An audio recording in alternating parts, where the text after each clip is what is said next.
I didn't think it was so funny.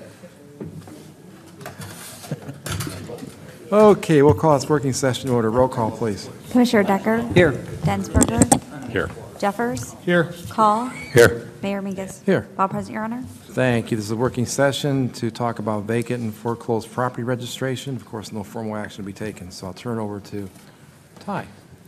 Thank you, Mr. Mayor. So this evening we wanted to talk about another program, but we feel that it's complementary to our discussions with the rental registration program. And as we were investigating different software packages that would allow us to facilitate that rental registration program, which, by the way, we still intend to bring back to this body here early next year, we came across this ProChamp software that has, it's a program that looks at more targeted at foreclosed and vacant properties. And one of the challenges that we have as we deal with properties around the community is that many times you'll find that those properties that have issues with the grass not being mowed or the property not being maintained are in some process of foreclosure, they're vacant for one reason or another, and quite frankly, it's very difficult sometimes to find any sort of contact information. The beauty of this program is that it provides that information. It's very specific information. You know, you go to the county's website and it will show you, here's the previous mortgage holder. Well, the problem is the previous mortgage holder is long gone. That mortgage has been bundled and sold to an out-of-state interest, usually a company that's buying a huge package of mortgages. And they may be they may be buying them because a majority of them are in Atlanta, but they just so happen they've got a couple of others sprinkled in, and one of them happens to be in East Peoria. They don't realize they even have the property. This program will do all that legwork for us, track that down.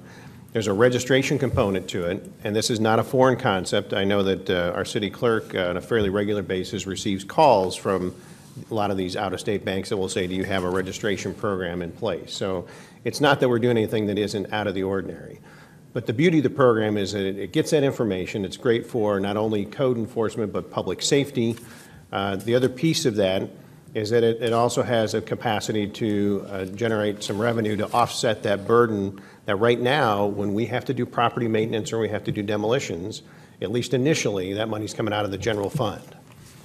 A program like this would provide us a potential revenue stream to cover that cost so it doesn't ever have to hit the general fund at all.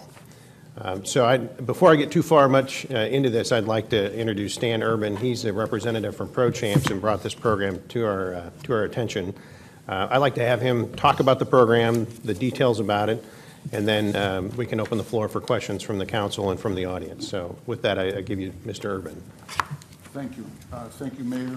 Thank you, Mayor, Council, for giving me this opportunity of coming to visit with you and spend some money at Dixon's and Noah's, and I'll go home a very happy man tonight.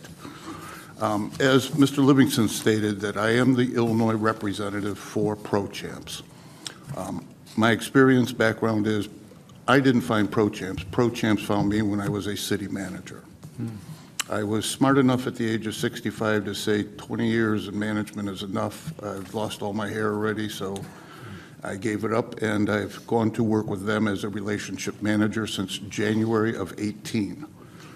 In January of 18, and it sounds like I'm bragging, I'm not. I'm trying to demonstrate how this program has caught fire in Illinois. They had 2 communities signed up in Illinois. We now currently have 16 signed up this year. We have a potential for another 20 that I've been working with that are ready to go in January and February, and hopefully this community will be one of them. It is a couple of things that are very important. It is a no cost to the village, or the city, excuse me, no cost to the person that's occupied in that house. The cost is put onto the banks, the lending institutions. They are, as Mr. Livingston said, they are quite aware of this. It's been a national program. Nationally, we have over 400 communities. They are very strong in the south, southeast, and eastern, and we're moving slowly out west.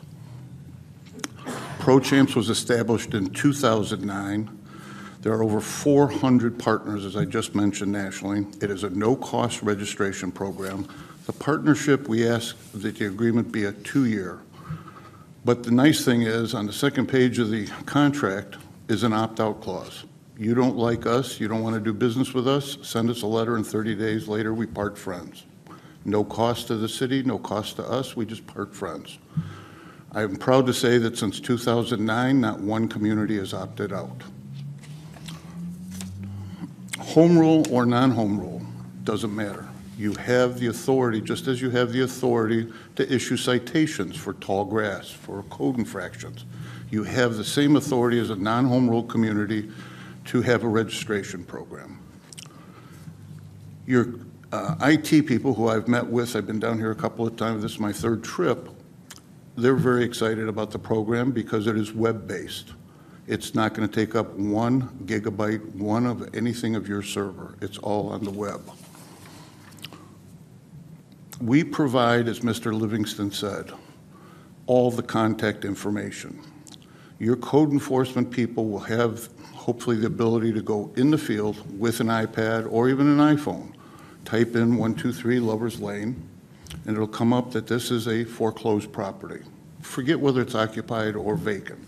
It's a foreclosed property. The grass is this tall. He at that point presses a couple more buttons, and not a lot, just a couple more, and what comes up is the property mortgagee holder. Could be Chase Bank, which is what Mr. Livingston said. If you did the research, it'll say Chase Bank. Now somebody's got to spend probably a number of hours figuring out which Chase Bank. What comes up on the screen is Chase Bank of Lombard, Illinois. The person that filed the papers of foreclosure, his or her name, his or her not cell number, hardline number, and an email address. Also on that screen will be the property management company's name, address, phone numbers. And if the lending institution has an asset management company, their names, addresses, and phone numbers are there, right in front of your code officer's eyes. Now what happens? He takes a picture of the tall grass. He opens up another screen and he writes in what's wrong. According to code XYZ, you have to have this grass cut within 7 days according to this, and if not, here's your citation number, I'll be back in 7 days, and he presses send. Where does it go? It goes to Chase Bank, property manager, asset manager, all in one fell swoop. Never has to come back into the village hall, city hall, and do research of where to send this. One thing that Mr. Livingston failed to mention was it's just as important for property maintenance issues as it is for utility billing. Because if you have a foreclosure, I'm willing to bet 80% of the time, if somebody's still living there, they're not paying the water bills either. If someone is given the opportunity to have access to the program, and I'm assuming Mr. Livingston will be the point person, he can designate who has access, someone in the utility building, rather than sending a letter to, let's say, a vacant house, and having it come back 3 days later, and you wasted time, postage, money, printing, they send it to the 5 or 3 different recipients that are on that web page, and it goes right to the mortgagee, the property manager, asset manager. The importance, a lot of communities look at the dollars that are generated. As a city manager, I looked at what kind of information I got for nothing, and that's what was important to me. Mr. Livingston pointed out that it does create a positive revenue stream. It does. How does it do it? The registration ordinance will clearly say, if you start a foreclosure, you must register with ProChamps. We do the mailings, we do the solicitation, we do the collections, and then once a month we send you a check for $200 for each one of the registrations. Your town currently has over 213 active foreclosures and a potential of another 108. How do we know a potential? Someone has missed their payment 2 times in a row, and they're on the cups of getting a foreclosure notice, and or that one property was in foreclosure, was quick sale, now we don't know who's got it, we've got to follow up and do some more research. So that in reality, you're going to get $200 for every registration. ProChamps keeps $100. The registration fee is $300 twice a year. My question when they presented it to me was, well, why don't you just do billing once a year?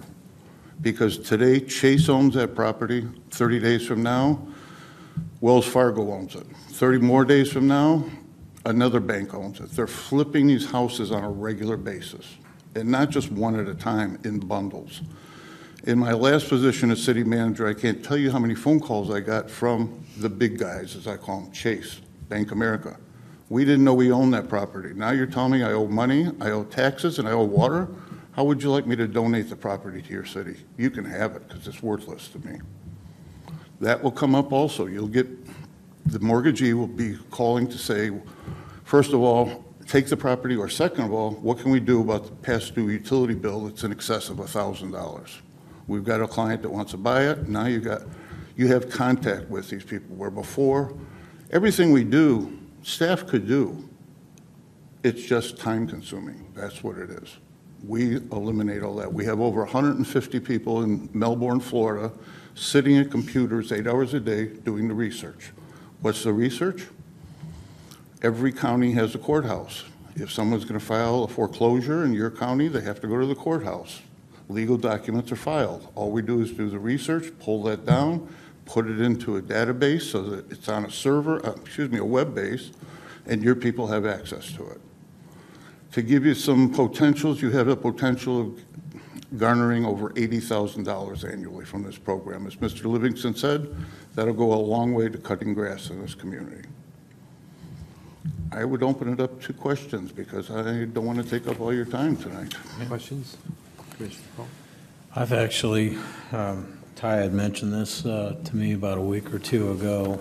I think he had possibly received some information just to bounce it off and see if that's something that would pique any interest. I mean, to be honest with you, it almost sounds too good to be true. I was looking for the downside of it in reviewing this information that we've been given here today. I don't know, unless I'm missing something. In the case of a vacant property that, it's not a foreclosure, it's just, elderly resident passed away, family hasn't done anything with the property for 6 months, it is vacant. Are those dealt with the same way with the? It is your town, your city. You get to write the ordinance the way you want. I will give you, that same question came up in DeKalb. They just became a partner last week. DeKalb is a college town, Northern Illinois University. A lot of the single-family houses are rented to students. So is it vacant because it says vacant from June until August? They decided to opt out of the vacant registration and just go with foreclosure registration. I don't recommend that. I recommend that you do both, because when you eliminate the vacant, the idea to go after the vacant is the big box owner. Let's say you had a Walmart in town, we'll pick on them. They decide to move out of town and go to a different TIF across the river. They're still paying the rent. The property owner doesn't give a darn whether it's rented or not, because he's got money coming in, and even if he doesn't, he's using it as a tax write-off. We've had that experience. So you want that, everybody's had that experience.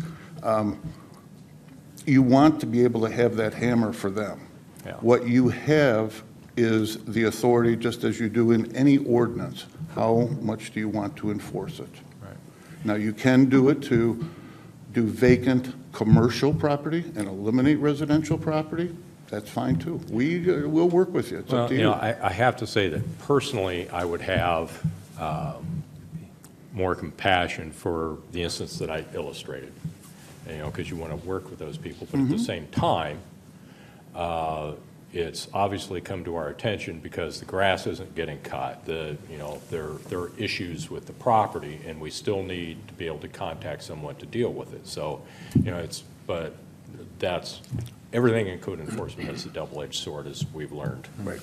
That would be the only one that I might struggle with, but certainly you can work with people, so. Yes, you ultimately have the final say. It is your town, your ordinance. How far do you want to enforce it? Another town in central Illinois, a little bit north of you folks, is Kewanee. They are a little concerned about the fact that they have 3 privately owned banks in their town. Not the big Chase, and they're saying, well, we don't want to hurt a bank that's in our town paying taxes and they're good buddies and all that stuff. I said, then just call them up and tell them not to pay. That's just all you have to do. But we went through the trouble of doing backgrounds on one of the banks. They don't hold one foreclosure on any residential property. They do hold some foreclosures on soybean fields. And they said, we don't really care about that. And so it's, again, I relate it to almost like a police officer, whether he makes a stop of somebody doing 50 miles an hour in a 40-mile-an-hour zone, or he lets them go. That's his call. It's your call. We have provided Mr. Livingston with sample ordinances. I believe you've already turned them over to legal. Yeah, the city attorney's office is taking a look at the draft ordinance. We will accept anything that your attorneys decide that they feel is the way they want to do it, and we go from there. You know, Commissioner Call and I met with Ty and Robert and discussed this, and I have very much the same feeling that he does, that I don't see much of a downside on this. There isn't. And as I've kind of thought it through, the one I just illustrated is the closest I can come to one, but even it, obviously, as I said, obviously there's still issues with the property that have to be addressed, and we have to know who to talk to. So at the end of the day, it's the same result, so. Just as you said, it's just almost unbelievable. It's too good to be true. As I said in the beginning, they found me. I was at a ICMA conference for city managers, their national conference.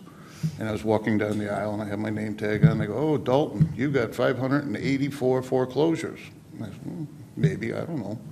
Pulled me over, and we can go through, and I'll leave a couple of well, you have documents that I left you, actually samples. And he punched in some little things on the computer, and all of a sudden, it looked like a Yelp page. I'm assuming everybody's seen a Yelp page where it's got little blips where restaurants are.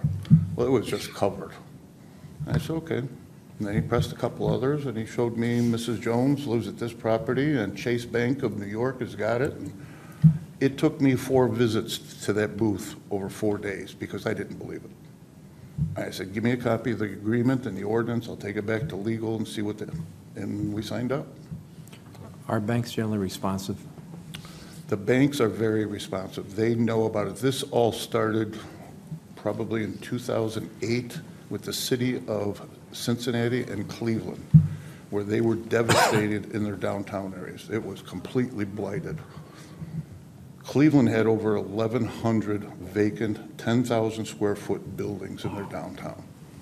They passed a law that says every day that that's vacant over 30 days, you must pay us $500 a month. Within 18 months, 90% of the properties were filled. They're used to it. They know it's coming. And you know, the issue, as he's pointed out, is virtually every financial institution that does mortgages sells them on the secondary market. My employer is one that, while we do sell them, we maintain the servicing so it's invisible to the person. But most places, when they sell them in large blocks, you know, maybe $50 million worth of mortgages in a block on the secondary market. Some XYZ bank buys it, they resell the block to another bank, and pretty soon the homeowner, his mortgage is bounced 5 times, and not only is it hard for him to keep up with it, these guys can't. And that goes back to why we require the foreclosure registration be twice a year, because they're bounced around so much, you can't keep track of them.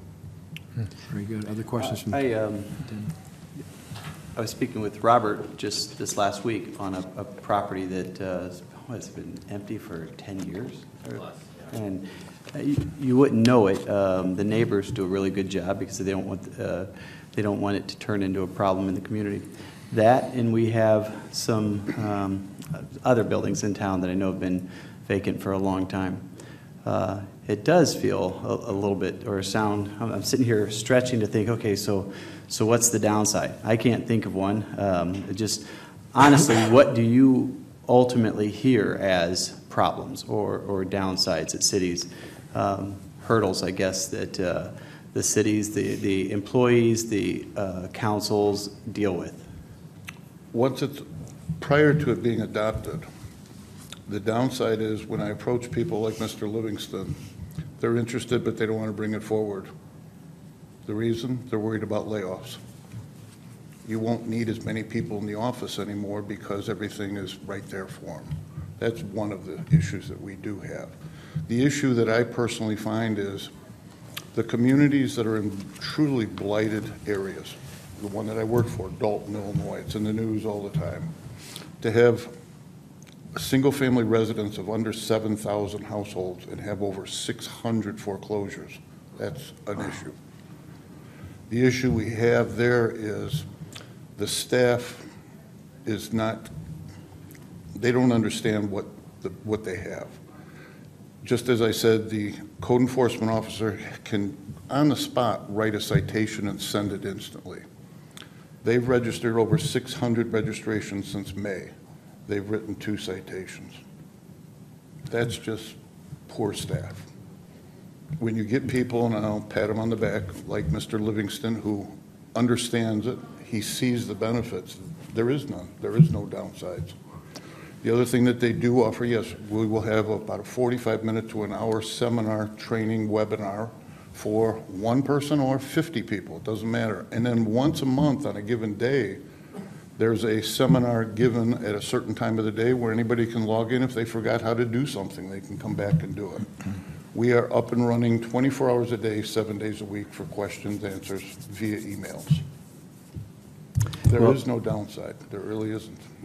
I heard you say potentially for the city, you could be looking at 80,000 annually. Obviously, that's very rough. And maybe I should ask Robert and Ty, how many properties do you foresee right now? Either vacant, I guess we'll start there. How many vacant properties do you think we have in the community? Anecdotally, before Stan came to us, I think we would have guessed maybe somewhere around 100. But the fact is we don't have the opportunity to go do the research like his team does to really drill down and find out who's doing what.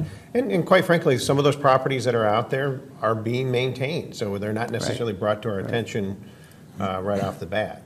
But I think a program like this creates that awareness with the mortgage holder that says, hey, we know that you've got this property, we want contact information.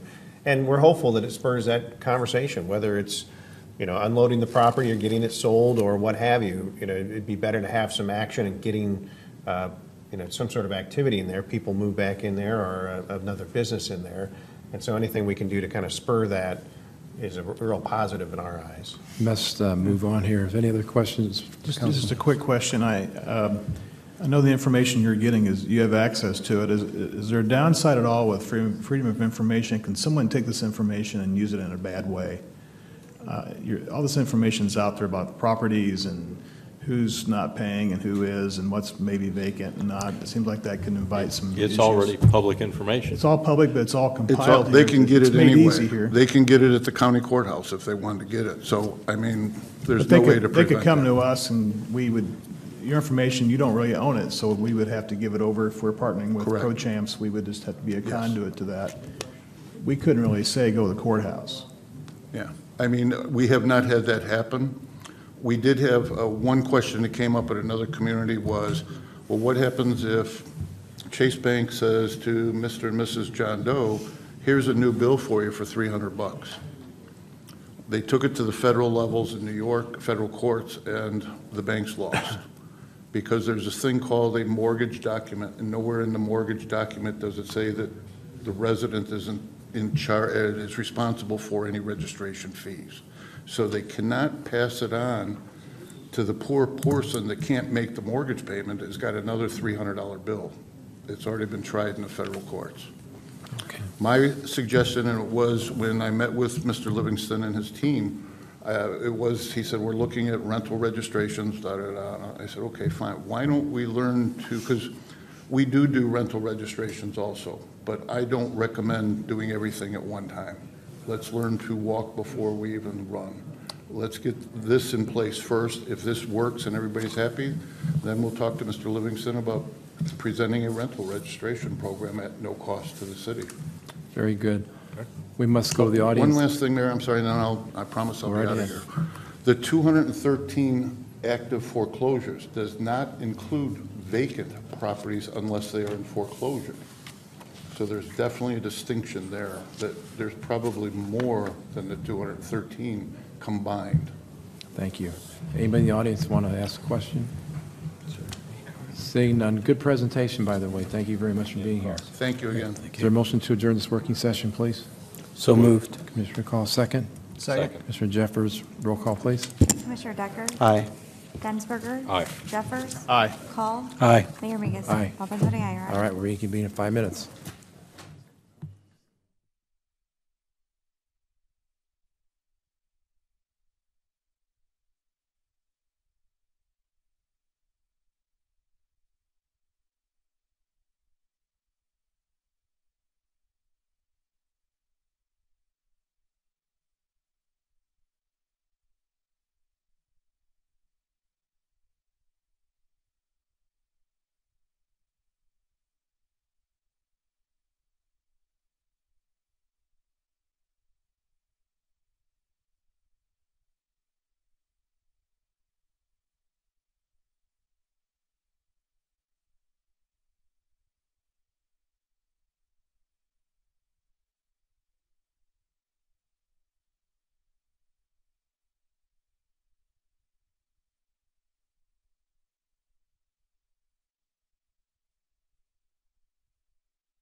Commissioner Decker? Here. Densberger? Here. Jeffers? Here. Call? Here. Mayor Mingus? Here. All present, Your Honor. Thank you very much. Please stand for the invocation. May standing for the pledge. Shall we pray? Heavenly Father, thank you for this beautiful day we've had. We thank you for this very nice weather we've had here in this last week here in December. We realize we're just a week away from Christmas. We've well into our Festival of Lights celebration here in East Peoria and the holidays, and we honor those who have participated in making our community look so beautiful tonight, and we are thankful for that. We ask your blessing as we deliberate and conduct your business, and we ask as we end up this year, calendar year, that we look forward with excitement and encouragement about the year ahead, which we wait to see what happens. So we're thankful. In your name we pray. Amen. Amen. I pledge allegiance to the flag of the United States of America and to the republic for which it stands, one nation, under God, indivisible, with liberty and justice for all. Approval of the minutes, please. Mr. Mayor, I move that the minutes of the regular meeting held on December 4th, 2018, the minutes of the special meeting for a working session held on December 4th, 2018, the minutes of the closed meeting and executive session held on November 4th, 2018, the minutes of the special meeting held on December 7th, 2018, and the minutes of the closed meeting and executive session held on December 7th, 2018 be approved as printed. Second, please. Second. Commissioner Decker. Discussion, roll call. Commissioner Decker? Aye. Densberger? Aye. Jeffers? Aye. Call? Aye. Mayor Mingus? Aye. All present, voting aye, Your Honor. Thank you very much. Communications, we have our annual visit from Mary, Patty, and Teresa, and they said Mary's the one who's going to talk, but we'll bring all three of you up, so come on up. This is a great night. Okay, the Beautification Commission went out and judged houses that had been submitted, and these are the winners. The Felipe Christmas Splendor was the more lights the better, and first place goes to Trevor Gale and Amy McGinnis at 127 Royal Vista.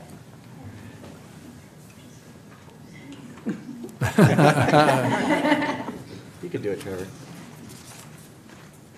I gotta shake your hand. Congratulations. Thank you. Congratulations. Thank you. Nice. Thank you. Great. Thank you Your very son much. has grown. Really. And second place went to John Weaver at 125 Rue Vue de Lac. And I don't think it's here. Okay, and then we had our business and church nominations. First place went to St. Monica's Church, and I don't think anyone's here tonight. And then second place went to Flowers and Friends on 1206 East Washington.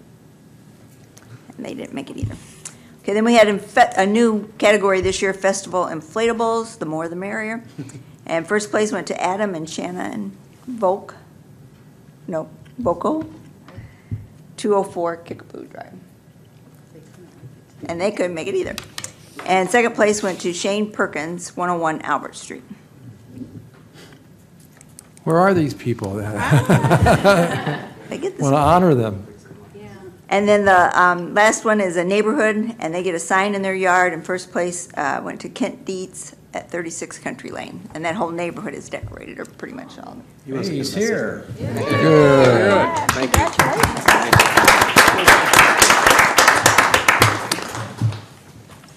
Thank you very much for what you do. It's just really great going around looking at the lights. All right. Any other communication, Madam Clerk? No other communications tonight, Your Honor. All right. Comments from the audience? They may want to speak to the council on an agenda item. Come forward. Don, good to see you.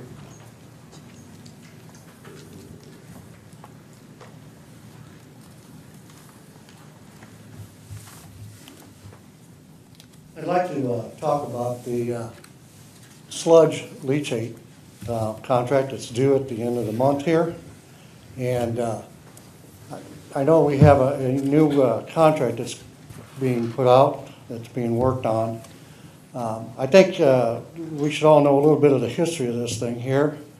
As in 2015, I did a FOIA and discovered a lot of things about these contracts. But it started in 1989 that the city made a deal to get rid of its sludge for free to Waste Management. and to accept the leachate and condensates from Waste Management, the leachate at 2 cents per gallon and the condensate at 606 per thousand, which even back then, those prices were a little bit low. In 1996, there was another resolution where the leachate and condensate were then reduced to a half a cent per gallon to dispose of in our system. And of course, we were getting free disposal of our sludge. In 1998, in 96, they were actually going to expand the waste side up on Washington Street, and that's one of the reasons they lowered it, because of all the other things that they were going to give to the city for the expansion of that waste site. In 98, that waste site, they withdrew the application for expanding that, and the leachates were to return to the 1989 rate, except for the fact that there was an error in the contract, it looks like, where it says that they would return to a half a cent rate, which was currently the rate that they were going to get if the expansion took place. So, once again, they got a pretty good rate, but in the meantime, they were disposing of our sludge for free.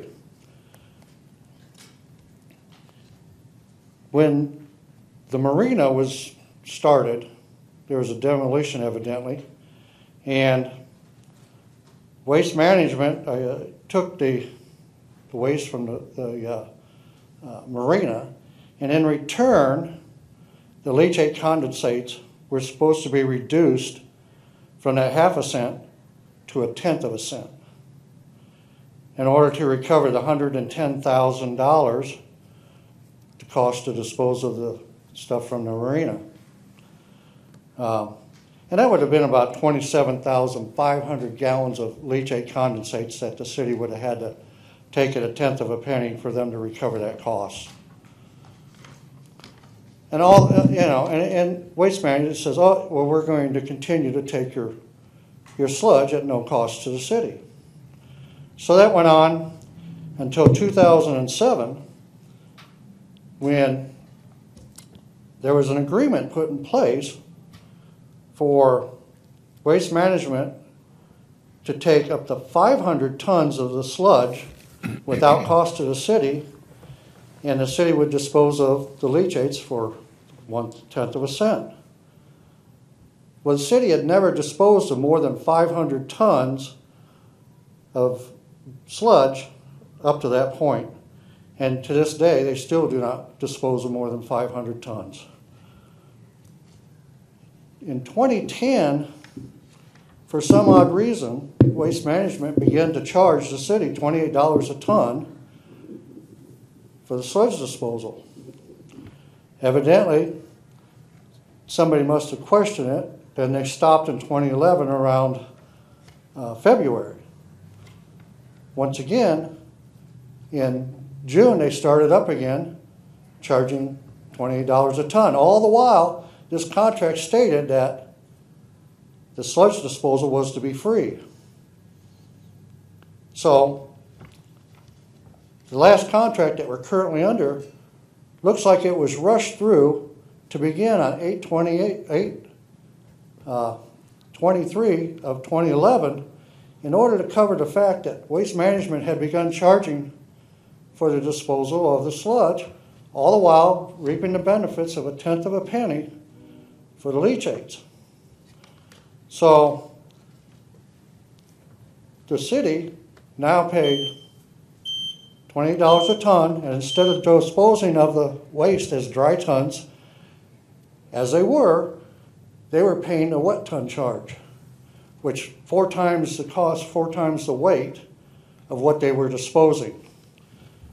Over the period of contract, which ends this year, that amounted to some $450,000 that the city should not have been paying, and that contract should never have been put in place because we were still disposing of the leachates for 1/10 of a penny. So now we're in negotiation, once again, of this contract, And it needs to be looked at really well about the disposal, whether it's wet tons, dry tons, how much it should really be. I know we're looking at multiple sites, but this contract needs to be looked at really well. I also am under the understanding that the leachate part has been separated from the sludge part. Conclude your comments, Don. Pardon Please. me? Conclude your comments. Cut your comments. All right. To the point, please. And that the leachates are now being allowed to be disposed of as regular waste into the city system at the same rate that all citizens pay, which is still quite a bit lower than what should be being charged, considering leachates should be being charged more than likely between 8 cents and 20 cents a gallon instead of 0.8 of a cent per gallon as the rate is today. Anyway, my whole gist of this is that we need to look at these contracts and we need to look at them well, and we need to make sure that we're doing the best thing for the city, because it looks like in 2011 we did not do the best thing for the city, and it cost us dearly, quite some, a pretty sum there, and we need to make sure that it doesn't happen again. Thank you very much. Thank you. Anybody else? All right, we have a consent agenda, no objections. I pass it over to you, Commissioner Denver. Mr. Mayor, I move to adopt a consent agenda consisting of items numbered 1 and 2 as listed on the agenda for this meeting to be considered by omnibus vote. Second, please. Second. Commissioner Call, discussion, roll call. Commissioner Decker? Aye. Densberger? Aye. Jeffers? Aye. Call? Aye. Mayor Mingus? Aye. All present voting, aye, Your Honor. Thank you. So, Mr. Mayor, I move you that item numbered 1 and 2 listed on the consent agenda be hereby approved and adopted. The item numbered 2 having been read once by its title and having laid on the table for no less than 1 week for public inspection be adopted as presented. Second, please. Second. Commissioner Decker, discussion, roll call, please. Commissioner Decker? Aye. Densberger? Aye. Jeffers? Aye. Call? Aye. Mayor Mingus? Aye. All present voting, aye, Your Honor. Thank you. Moving on to my regular agenda items, Your Honor. Mr. Mayor, I move you that ordinance number 4421 hereto attached. Annual tax levy ordinance for the city of East Peoria, Illinois, for the fiscal year from the first day of May AD 2018 to the last day of April AD 2019, having been read once by its title and having laid on the table for no less than 1 week for public inspection be adopted as presented. Second, please. Second. Commissioner Call. Thank you, Commissioner. I was absent at the last meeting, but we had a working session and this was discussed, as has been our practice for the past several years. This is an effort on the city's part to keep the city's tax rate for citizens level with what it has been. It's a little bit of a juggling match because of we're not absolutely certain what the assessed valuation will be, which is one of the determining factors. But we expect to be able to, as closely as possible, mirror the existing rate, and that's what this represents. Any discussion? Just want to point out, I appreciate the council's efforts here to once again hold it, what you will, rate equivalent, and remind people in the audience and those watching at home, there are 10 taxing bodies on your property tax bill. The city's portion is one of 10. The city's portion represents a little bit over 13%. That's it, of your property taxes. For those that think the property taxes in East Peoria are high, which they are, no one up here will argue that, please check out your other local taxing bodies. They all had public hearings and voice your concerns with them. Our 2 school districts comprise of 59% of your property taxes. So one held a meeting last night, raised the taxes again unanimously. The other one will be doing so tonight. So I appreciate the city's efforts, but I think it's only fair and only the right thing to do to point that out and try to educate people on your property taxes. So please pay attention. Thank you. And Your Honor, I've made this statement publicly in the past. I don't know that I've ever made it in this venue, but a bit of a political statement here. Arguably in the state of Illinois, the 3 largest issues statewide are property taxes, public pensions, and workers' compensation. The irony of this is that the property tax levy on the city's part, the funds that we receive, does not fill a pothole. It does not empty a garbage can. It pays workers' compensation and public pensions, and that's it. Well said. Other discussion? Roll call, please. Commissioner Decker? Aye. Densberger? Aye. Jeffers? Aye. Call? Aye. Mayor Mingus? Aye. All present voting, aye, Your Honor. Thank you. My next item, Your Honor, is Resolution 1819-105. Be it resolved by the Council of the City of East Peoria, Illinois, that Resolution Number 1819-0105, hereto attached, a resolution to approve an agreement relating to levy district real property tax assessments be approved, and that this resolution, number 1819-105, be accepted on its first reading as read by its title and be laid on the table for no less than 1 week for public inspection. Second, please. Second. Commissioner Call. Thank you, Commissioner. The substance of this agreement is that the levy district has protested their assessed valuations for the past several years. This is basically reaching agreement on those protests, which most of which are before the state. The most recent is still with the county. Reaching an agreement on what that assessed valuation figure should be. The city's main interest in this at this point is to ensure that those assessed valuations are in line with proper value so that as other properties are compared to the levy district, that it's all symmetrical and in line, and the levy district doesn't drag down values of other properties nor unfairly inflate them. The tax that is paid by the levy district and largely Cullinan properties is basically the city is a pass-through as part of the development agreement.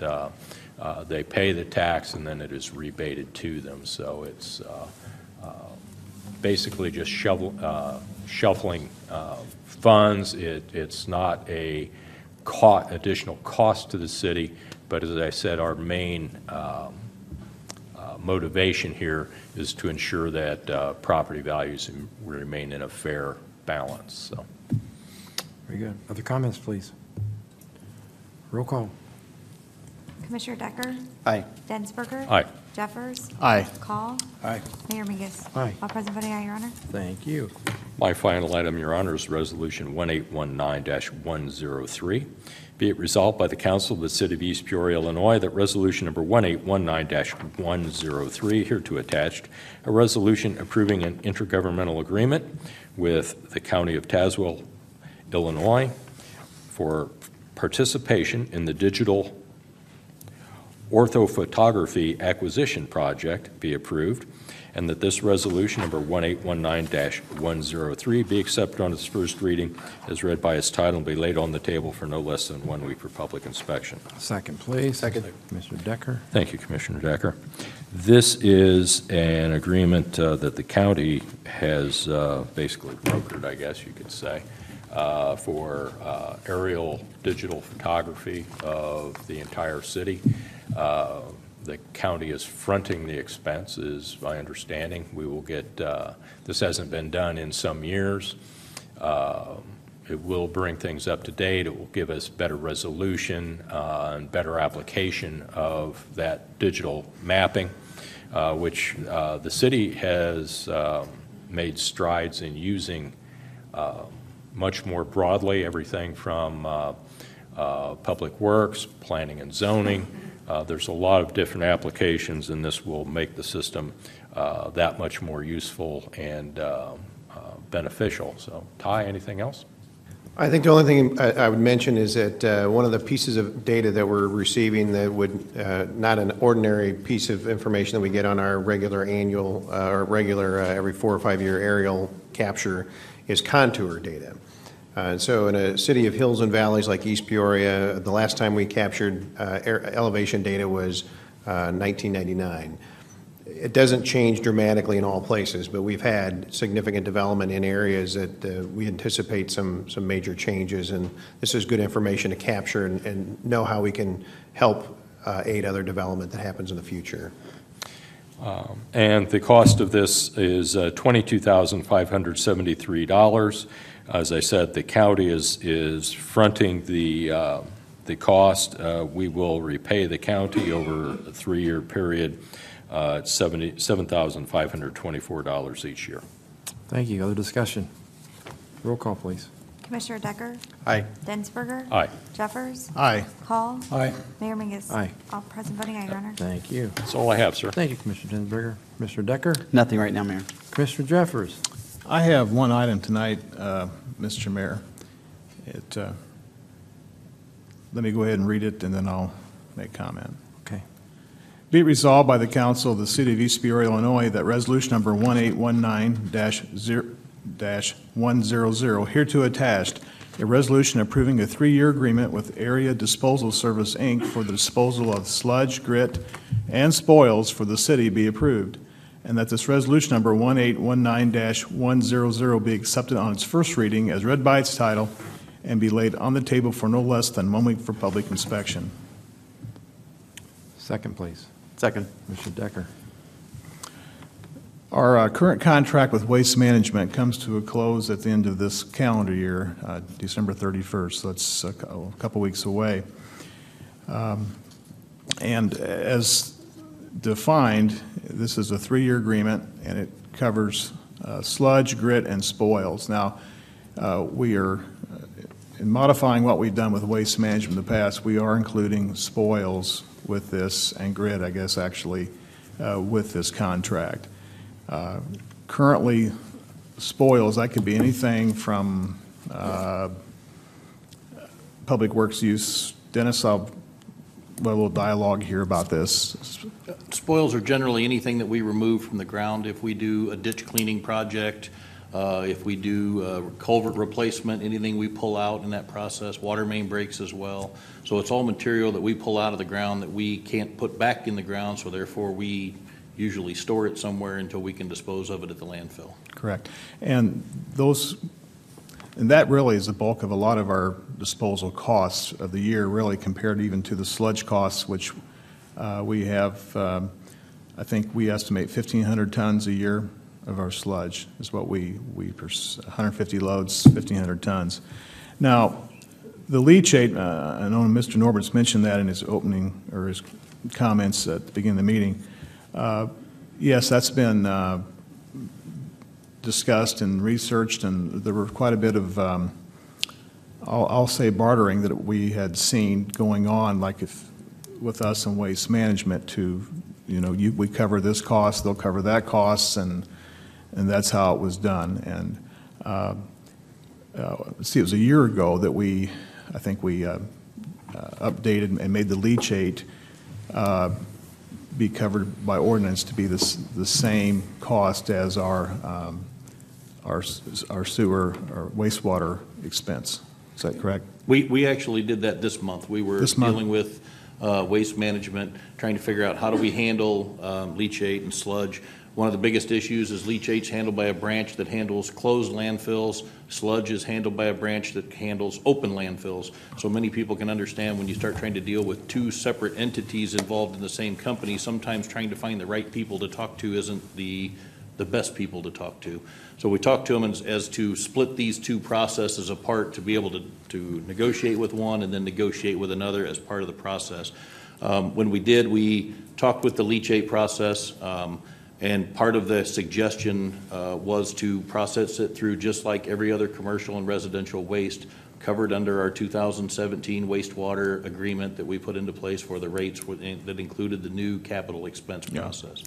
So basically, the new rates for leachate do go to the standard. I think it's $8.97 per 100 or per 1,000 gallons.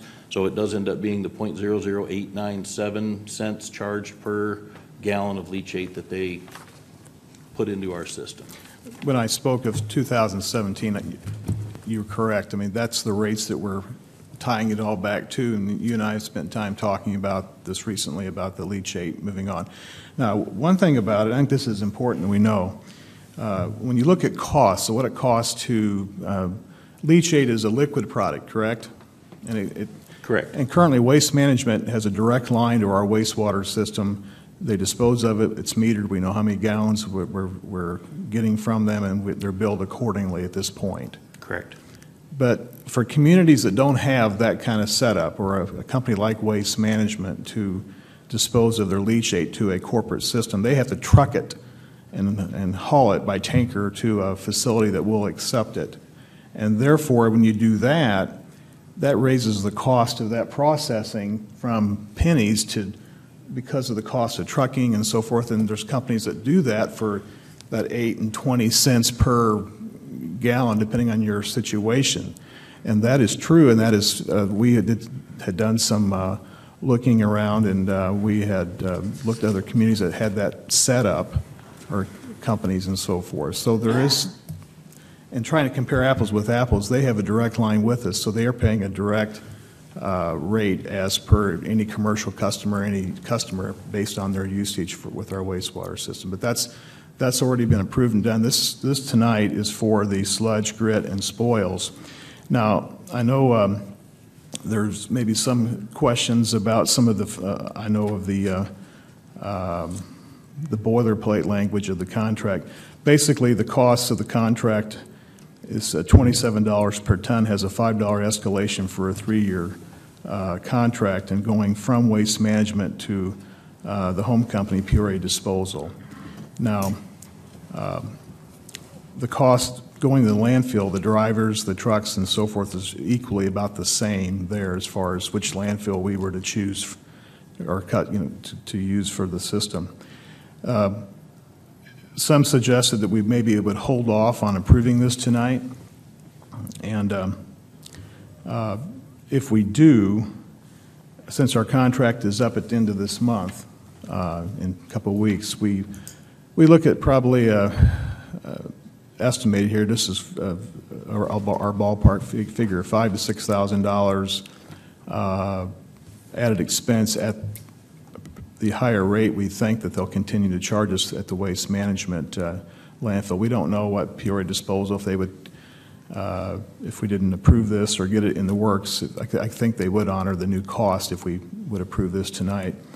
My question, Mr. Triggs, is that trying to find a resolution here that we feel confident these prices are good, they're competitive, and this is actually lower than Waste Management's bid price. But there will be a second reading for this. It says it's for public inspection. We have a second reading, which would be on January the 15th. If we approve this tonight, we'd have a second reading on the 15th of January. If there's any changes there to any agreement or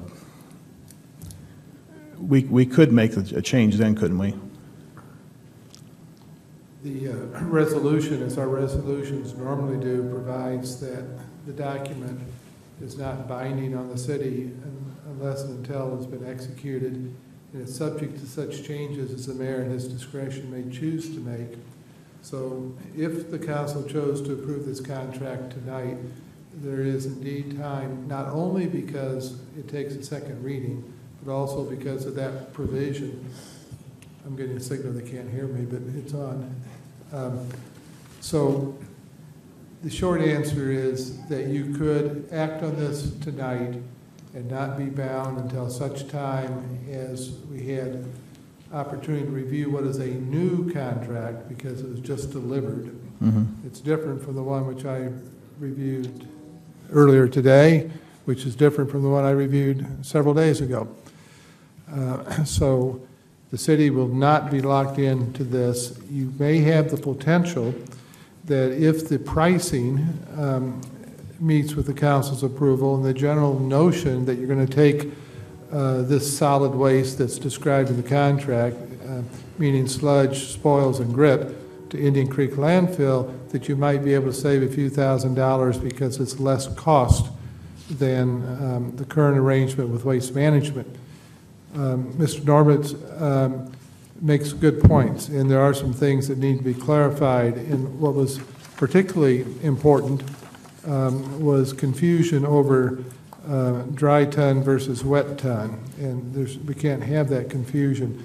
But there is the opportunity to clarify those things if, in fact, the council would approve this in first reading, subject to such changes as the mayor might approve, and then in the second reading. And the hope would be that if the council went in that direction, we could save a few $1,000s because PDC might honor the spirit of the agreement, even though it's not yet enforceable, by taking our solid waste commencing January 1st. The bids, the contracts that Waste Management responded to, as well as Peoria Disposal, were quoting the same spec, as you mentioned, the dry or wet rate of that some would question. And those are basically percentages of the whole. How dry is dry, how wet is wet. And there's definitions of those. But what we have here really, this is a new supplier for us in this area. Peoria Disposal is a new player for us to be entering into an agreement if we approve this tonight. And I don't like,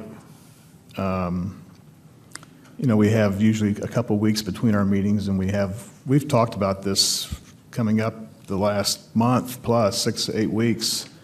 And I really don't like the idea of all the T's not being crossed correctly or the I's dotted. However, if it's, and I really don't want to see us have a final approval until we're comfortable with that. But I believe the pricing that's here is competitive pricing, and it is the low-cost provider with Peoria Disposal. And I think it's well within the realm of our Public Works Director and our City Legal to confirm that everything is in order prior to January 15th.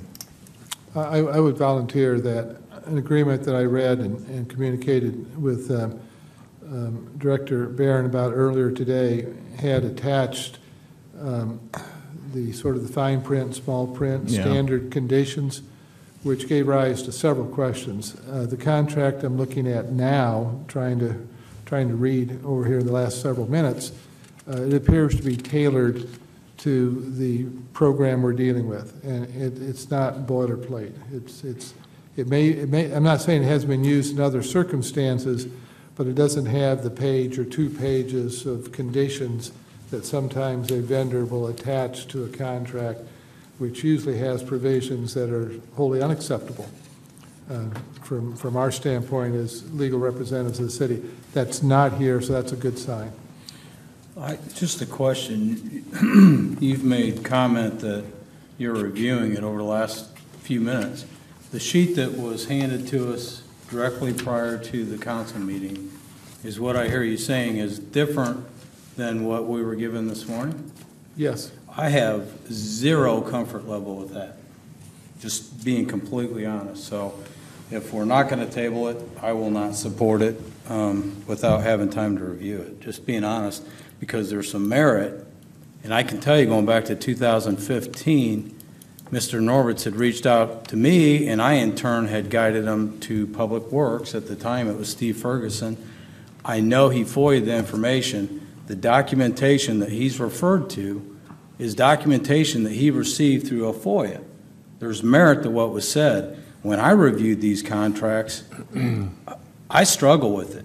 The city got it wrong, and quite honestly, I am not about to do that again, and I've had zero time to review what was handed to me prior to this meeting.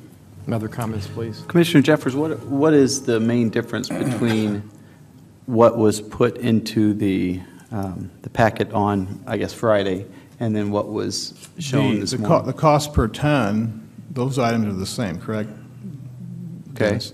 Cost per ton, the escalation factor 5%, 3-year contract, all those numbers of what the nuts and bolts really of just hauling it, and the cost per ton is the same. Nothing's changed on that. There was a small print part of that, though, Dan.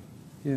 That has changed. What is that? I guess the There were certain basis of the... specifications, like 6 specifications that were part of a boilerplate that were rather unclear as far as the interpretation. There were,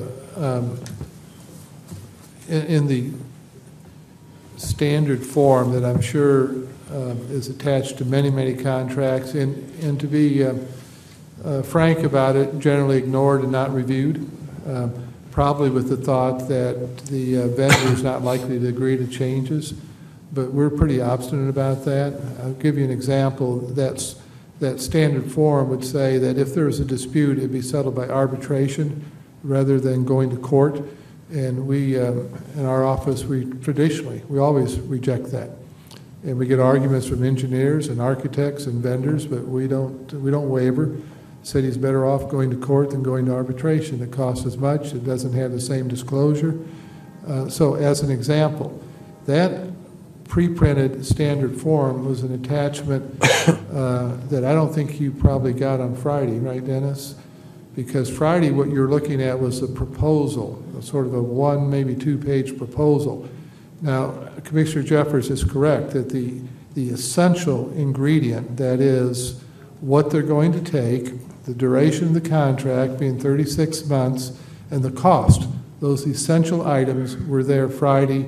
They were there with the agreement that I was reviewing earlier today, and they're there again in what was passed out tonight.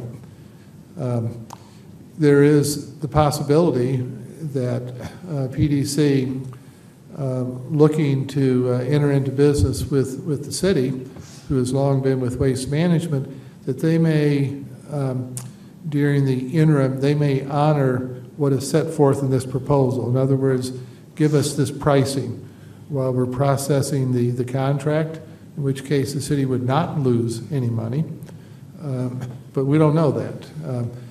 I just hold that out as a possibility, and I think it is a better than even chance that they would do that. There's some people you could talk to make that request.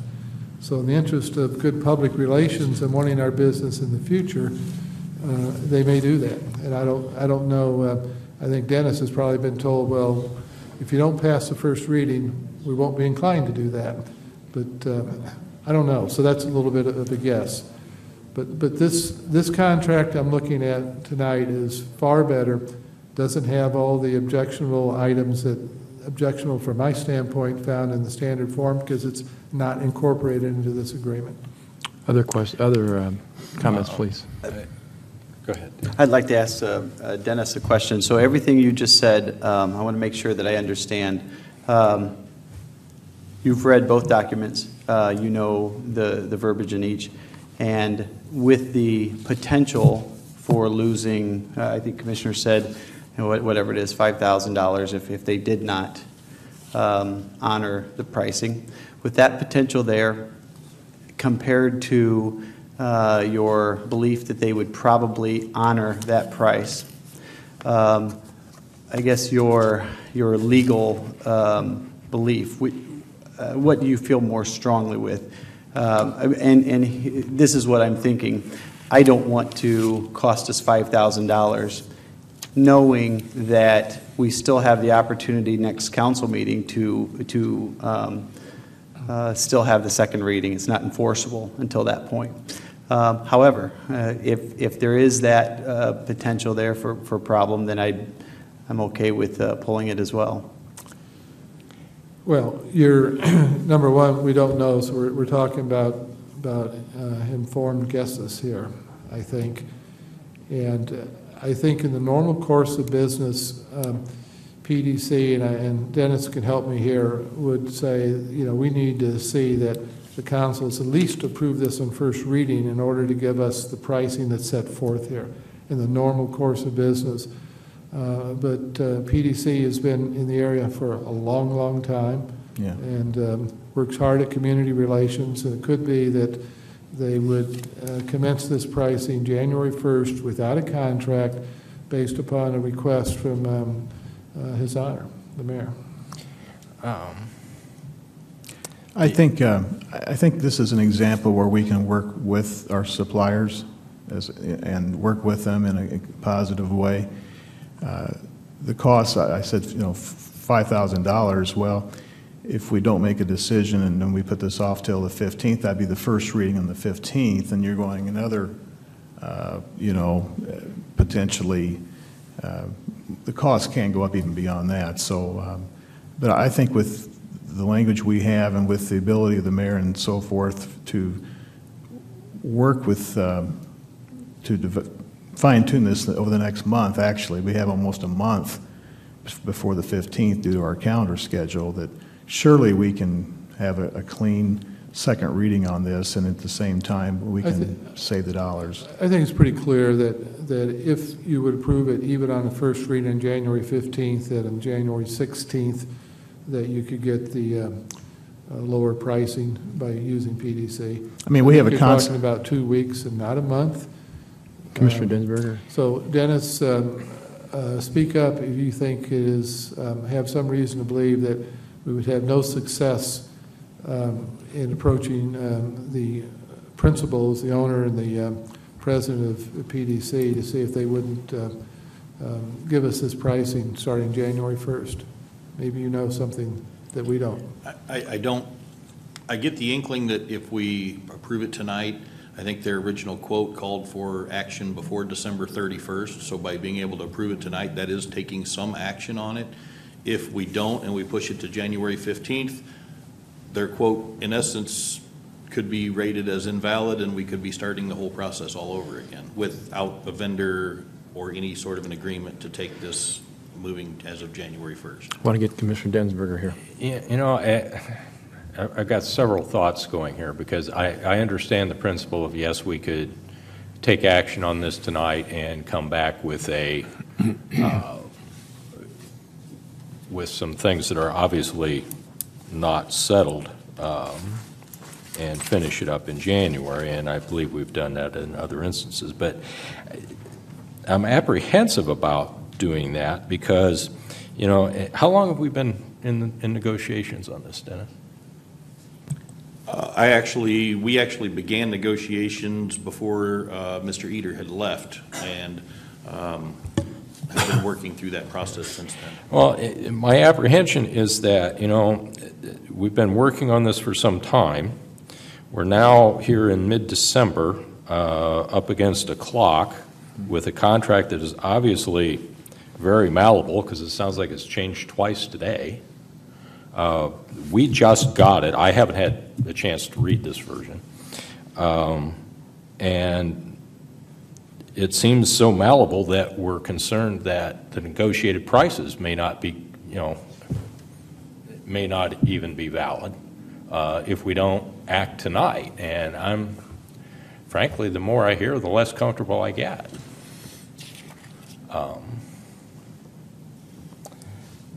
I would much prefer to have some certainty if we're going to take a vote. I agree. In fact, throughout the day, we've tried to get information. I believe this should have been all worked out prior to. Legal counsel should have been contacted, so it's all here. I'm very uncomfortable with the way it sits today. It should be specific. PDC is a good organization. I don't blame them, but I think that I'm hopeful that they would be considerate of giving us the time we need to make a prudent decision. So, Your Honor, to make a very unpopular comment, it is, of course, possible that the city could take some action if three of you would be available sometime between now and January 1st for a 5-minute meeting. That would be lawful and appropriate and could be done. Special meeting. So that special meeting is a possibility. And I may regret what I'm about to say, but I have a fairly high level of confidence that with some conversations tomorrow, this can be resolved in terms of saving the pricing. But the particulars of the contract and some points that Mr. Norbitz had raised, that I don't exactly know where we are. We need to find that out. We can do it tomorrow. We can call a vote on this. I think it may fail, or we could take motion to table. I'd like to say something, if you don't mind. I have zero concern voting on it, knowing that we can, I guess, clean anything up needed. However, I do have concern potentially costing us. Having said that, I think there's a bigger problem, this failing. Because if this fails, I believe, Dennis, correct me if I'm wrong, that it would take one of the dissenting votes to bring it back forward. So Commissioner Jeffers, I'd suggest, I would support going forward and making sure that it's correct. However, I think it's more important that this does not fail. So I would support pulling as well. Commissioner, I would be more comfortable with if we took no action on this evening. And as Mr. Triggs has described, let's clear some things up, and I'll be available the rest of this week and next week for a special meeting to address it. I'll make myself available as well. Same here. As I said, I was not pleased with the paperwork, if you will, the red tape as this goes. I do think the contract that we have, three-year contract, has good cost savings for the city overall. It does. Lower costs than what was bid by Waste Management. Number two, the spoils contract is half what we're paying by the ton, and that's a large amount of landfill material that we are having to deal with and handle. So I think those are the basic numbers that I'm confident are good, and the fine print, and the font's very small, but I understand the frustration there because I share it with you. However, I was not wanting to see us lose the opportunity to save money, even if it is only $5,000 or $6,000. But at the same time, I think there is. I think our attorney, Mr. Triggs, makes a good point. We can meet in a matter of days and do this. It's your item. Do you want to table or do you want to vote? I would ask to table.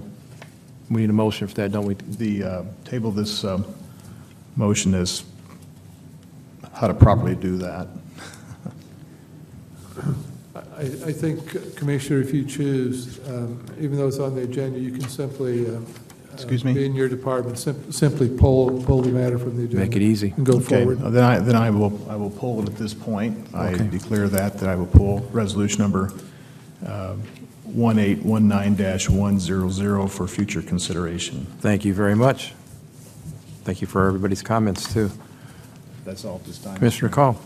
I have five items this evening, sir. Mr. Mayor, I move that ordinance number 4422, here to attach an ordinance adding a theft policy to and updating the sexual harassment policy in the City of East Peoria Personnel Policy Manual. Having read once by its title and having laid on the table for no less than 1 week for public inspection, be adopted as presented. Second, please. Second. Mr. Densberger. Thank you, Commissioner Densberg. As I touched on the last meeting, we're updating the personnel policy to include a theft policy.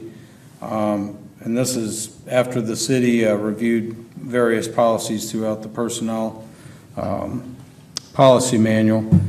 And this theft policy is theft in the workplace and related to administrative procedures for investigating and imposing disciplinary measures should a theft occur. So this protects the city as well as the employees.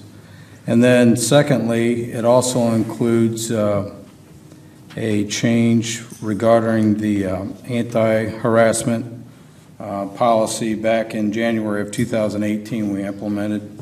The state has since changed some of the legislation, and the complaint filing period under the Illinois Human Rights Act went from 180 days to 300. So this is housekeeping, just to make sure we're within the confines of the law. Other discussion? Mr. Mayor, due to my employment, this and the next item, I'm going to abstain on both. Very good. Roll call, please. Commissioner Decker? Abstain. Densberger? Aye. Jeffers? Aye. Call? Aye. Mayor Mingus? Aye. 4 ayes and 1 abstention, Thank Your you. Honor. Next, Your Honor, I have resolution number 1819-106, a resolution authorizing temporary increase in the number of firefighters on the East Peoria Fire Department. Whereas Title I, Chapter 5, Section 2.1 of the East Peoria City Code authorizes the City Council to determine from time to time by resolution the number of individuals to hold each rank on the fire department, and whereas the city recently temporarily increased the number of firefighters on the East Peoria Fire Department by 1 to a total of 31 firefighters on the East Peoria Fire Department. That was to decrease by one effective on the anticipated retirement of a member of the fire department back down to 30 upon the retirement of the member on the fire department. And whereas the overtime costs have increased over the fiscal year in the fire department, whereas in order to keep overtime costs down, it is in the best interest of the city of East Peoria to temporarily increase the total number of individuals holding the rank of firefighter on the East Peoria Fire Department from 30 to 33 to help prevent some of the overtime costs on a temporary or trial basis until April 30th, 2020. And whereas it is in the best interest of the city that after April 30th, 2020, and through attrition of members leaving the East Peoria Fire Department after that date, the city of East Peoria shall decrease the total number of individuals holding the rank of firefighter on the East Peoria Fire Department from 33 to 30. Now therefore be it resolved by the Council of the City of East Peoria, Tazewell County, Illinois, that Section 1, effective immediately, the Fire Department of the City of East Peoria shall consist of the following personnel. A, 1 fire chief. B, 2 deputy fire chiefs. C, 3 assistant fire chiefs. D, 9 lieutenants. E, 33 firefighters. F, 1 paid on-call firefighter. Section 2, the fire chief is hereby authorized and directed to notify the police and fire commission of the temporary increase in firefighters and to request the police and fire commission to undertake the process of appointing probationary firefighters to fill the positions hereby created. Section 3, effective on April 30th, 2020, and attrition of members of the fire department after that date, the fire department of the city of East Peoria shall consist of the following personnel. A, 1 fire chief. B, 2 deputy fire chiefs. C, 3 assistant fire chiefs. D, 9 lieutenants. E, 30 firefighters. F, 1 paid on-call firefighter.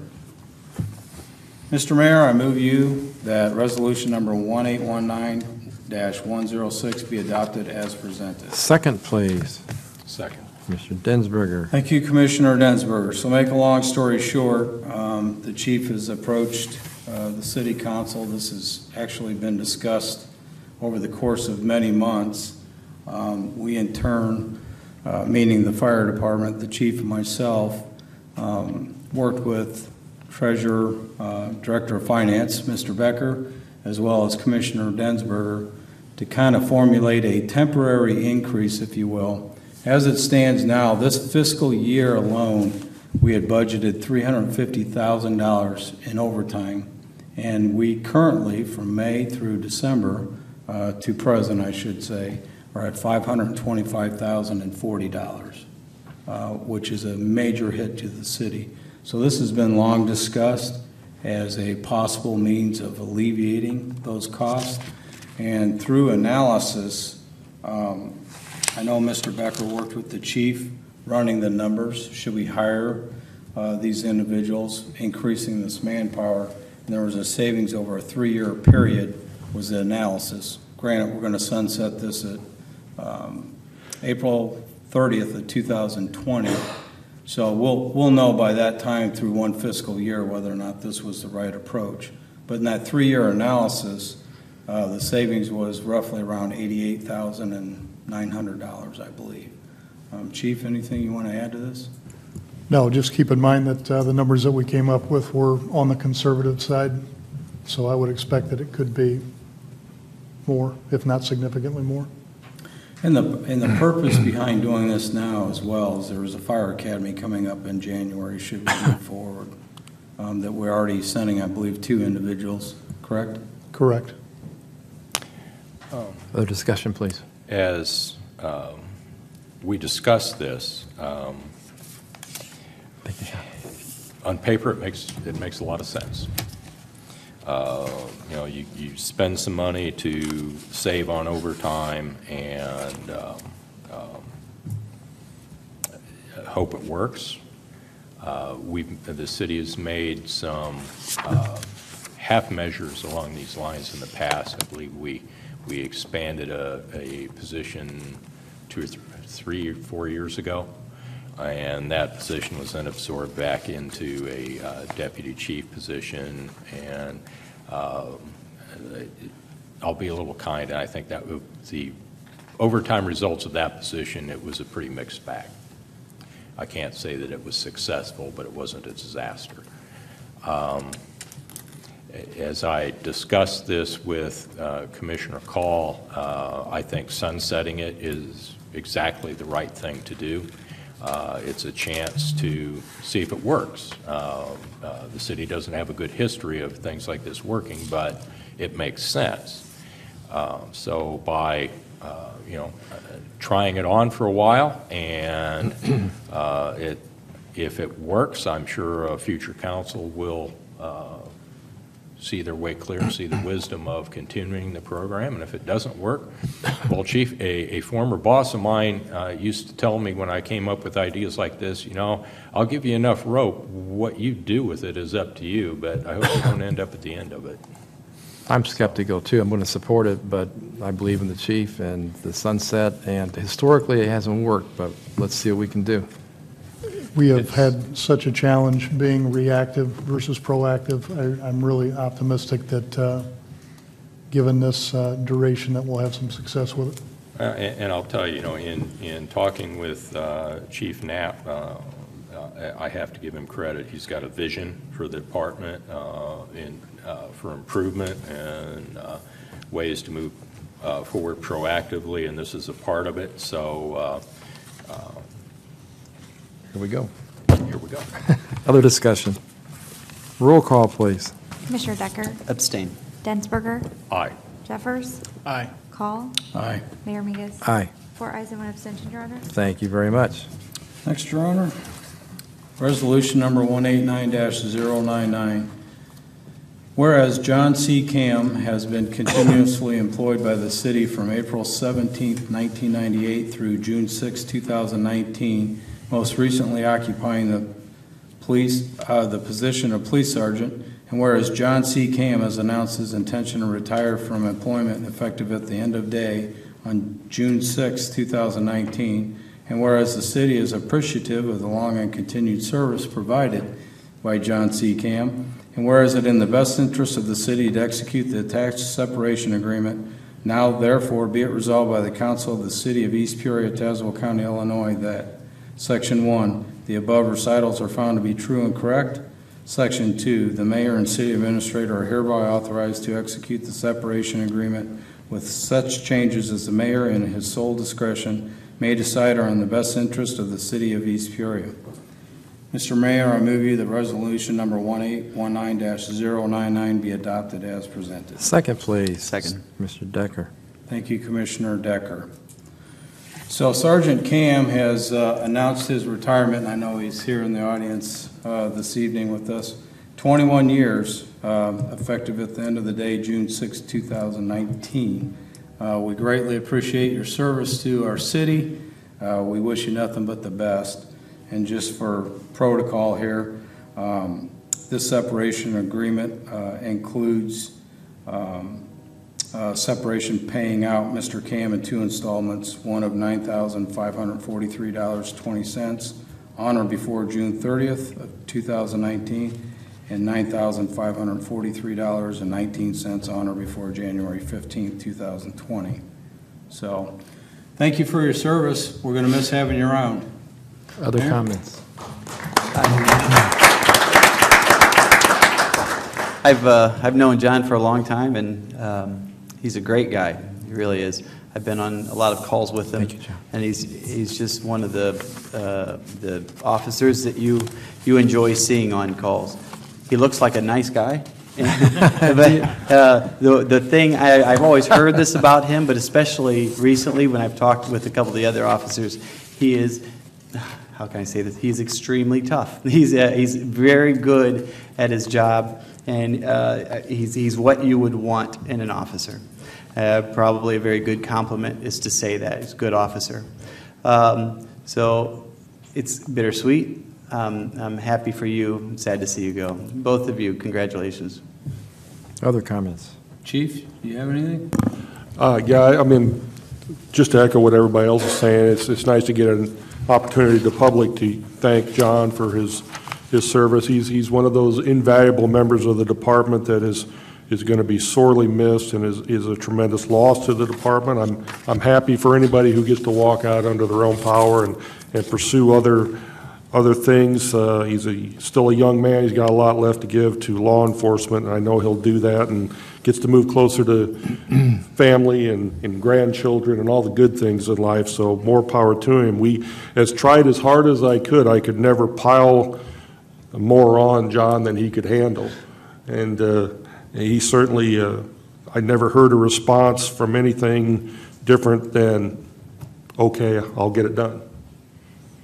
I'll take care of it. So, and he did, without fail, for many, many years. So I hope that God blesses John with a long and fruitful retirement, and he and his family.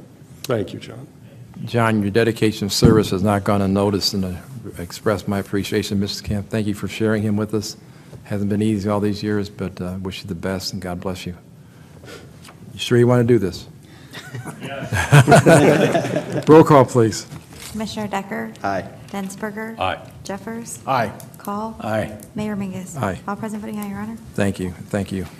Next, Your Honor, Resolution Number 1819-101. Whereas Mark E. Wolf has been continuously employed by the city from September 1, 1992 through December 16, 2018, most recently occupying the position of police sergeant, and whereas Mark E. Wolf has announced his intention to retire from employment effective at the end of the day on December 16, 2018, and whereas the city is appreciative of the long and continued service provided by Mark E. Wolf, and whereas it is in the best interest of the city to execute the attached separation agreement, now therefore be it resolved by the Council of City of East Peoria, Tazewell County, Illinois, that Section 1, the above recitals are found to be true. Section 2, the mayor and city administrator are hereby authorized to execute the separation agreement with such changes as the mayor, in his sole discretion, may decide are in the best interest of the city of East Peoria. Mr. Mayor, I move you that resolution number 1819-101 be adopted as presented. Second, please. Second. Commissioner Decker. Thank you, Commissioner Decker. I don't believe Mr. Wolf is here this evening. Appreciate his service as well, 26 years, and just for protocol here, his separation agreement will be paying Mr. Wolf in 3 installments of $18,022.49 each. One on or before December 31st, 2018, one on or before May 15th, 2019, and one on or before January 15th, 2020. Thank you. Other comments? I'd like to say about Mark as well, it's sad to see all these people go that I've worked around so long. Mark is a very good cop as well, and I guess the anecdotal thing I'd say about him is he's one of the funniest officers you'll ever meet. Not while he's working, he's very professional, but if you are ever out someplace with him, he is hilarious. And he's a good guy to be around, just a really good person, so hate to see him go as well. Thank you. Other comments? Chief? Yeah, I thank Mark for his long service. Mark was a senior patrol officer with the department, got the opportunity to get promoted at the end and took that opportunity. I'm glad to see he got that opportunity. I had the, I guess, misfortune last Friday to attend a funeral and visitation for a former colleague and friend from the Sheriff's Department, Brad Eccles, who tragically passed away after 25 years of service at the age of 51. So